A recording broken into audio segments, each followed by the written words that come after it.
Olá, aqui é a professora Débora e hoje nós iremos resolver algumas questões da atividade de interpretação textual, equivalente à semana do dia 25 a 29 de maio, tá certo? Vamos lá começar. Primeira questão, temos aí uma piada, certo? É um texto do gênero piada. Vamos ler. Leia o texto abaixo. O cabo e o soldado. Um cabo e um soldado de serviço dobraram a esquina.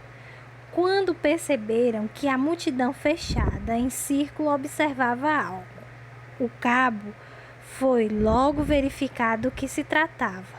Não conseguindo ver nada, disse pedindo passagem: "Eu sou o irmão da vítima." Todos olharam e logo deixaram passar. Quando chegou ao centro da multidão, notou que ali estava um burro que tinha acabado de ser atropelado e, sem graça, gaguejou dizendo ao soldado: "Ora essa, o parente é seu." Certo? É uma graça, né? Vamos lá para a primeira questão. No texto, o traço de humor, ou seja, qual é a graça da história? Por que a gente encontra humor nessa piada, certo? Está no fato de, letra A, o cabo e o soldado terem dobrado a esquina. Não tem nada a ver. B, o cabo ter ido verificar do que se tratava. Será que pode ter sido a graça aí? A graça da piada? Vamos ver. C, todos terem olhado para o cabo. Não, também não tem nada a ver. D, ter sido o burro a vítima do atropelamento. Sim, certo? No caso, vamos lá fazer a retomada ao texto. Aqui no começo da piada, está dizendo que o cabo e o soldado estavam na esquina. Dobraram a esquina e viram a multidão, certo? E aí, por incrível que pareça, ele disse, sem nem saber o que estava acontecendo, disse que era irmão da vítima. Mas, na verdade, quem tinha sido atropelado era um burro, certo? E aí, a graça, né, é que o soldado acaba dizendo que o parente é do outro, certo? E não dele. Só para ter aquela gracinha de que a pessoa tem um parente, né, como retratado ao animal, tá certo?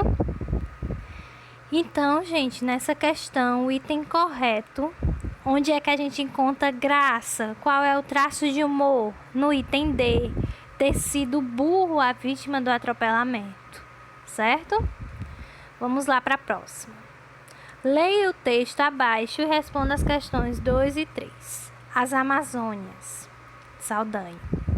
Esse tapete de florestas com rios azuis que os astronautas viram é a Amazônia.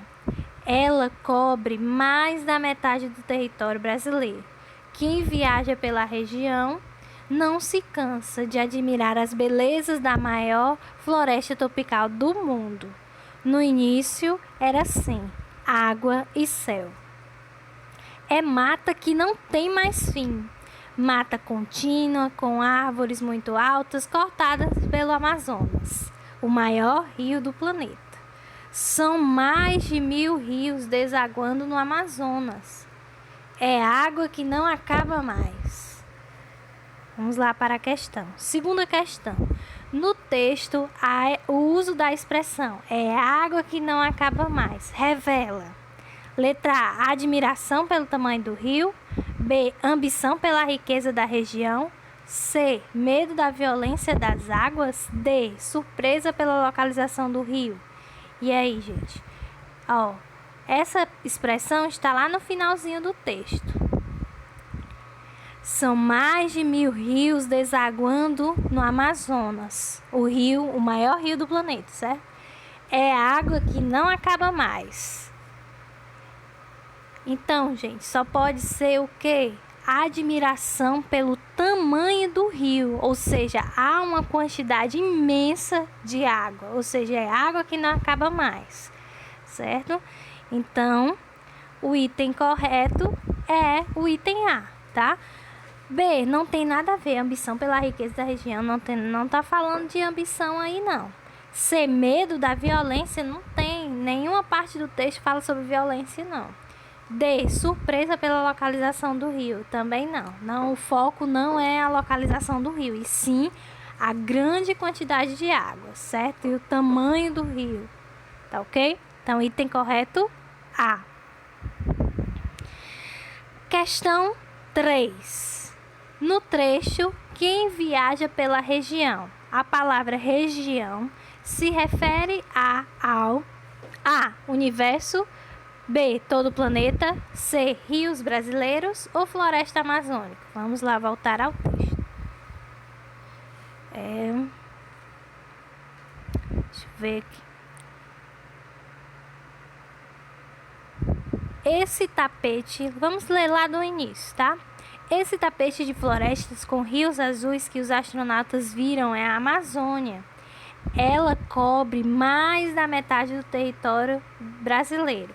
Quem viaja pela região não se cansa de admirar as belezas da maior floresta tropical do mundo, certo? Então, essa região aí se refere a quê? Se refere a quê? Só pode ser a floresta amazônica, certo? Porque o texto inteiro está falando da região amazônica, da floresta amazônica. Então, item correto, D, região se refere à floresta amazônica, tá bom? Próxima. Leia o texto abaixo. No segundo quadrinho desse texto, no trecho, mas para abrir um negócio é preciso planejamento, capital, visão empresarial e um monte de... As reticências foram usadas para...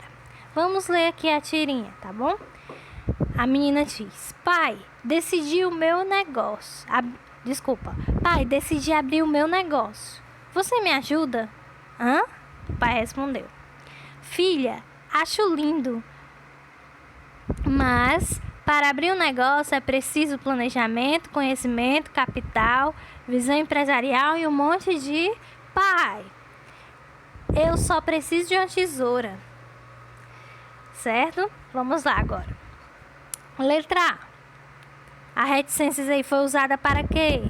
Lá no segundo quadrinho, né? Ó, um monte de reticências. Letra A. Para apresentar a continuação da fala do pai. Em seguida, o pai continua falando? Não. A menina é que fala, certo? B. Indicar que o pai ficou desconfiado? Não. Reticências não mostra traço de qualidade ou característica, expressão das pessoas, não, tá bom? Então, não é o B. C. Marcar que o pai foi interrompido. Opa, sim. No momento que ele estava falando, e um monte de... Aí a menina diz, pai. Ou seja, ele ia continuar falando, mas a menina interrompeu, certo? Sempre que a gente for fazer uma tirinha, ou um texto narrativo, ou qualquer outro texto que tiver fala de personagem, a reticências ela é usada para dar continuidade, né? Dizer que aquilo ali que está sendo falado tem uma continuidade, certo? Ou para indicar que houve uma interrupção no momento da fala, tá? Então, nesse momento aí, o item C está certo. Para indicar a reticência, serve para indicar que o pai foi interrompido, certo? Vamos só ver a letra D. Mostrar a dúvida do pai sobre a pergunta. Não, na verdade ele não teve nenhuma dúvida. Ele, né, mesmo sem entender, saiu respondendo a pergunta da menina. Então, item C. Marcar que o pai foi interrompido. Então, gente, até a próxima. Muito obrigada, ok? Até mais.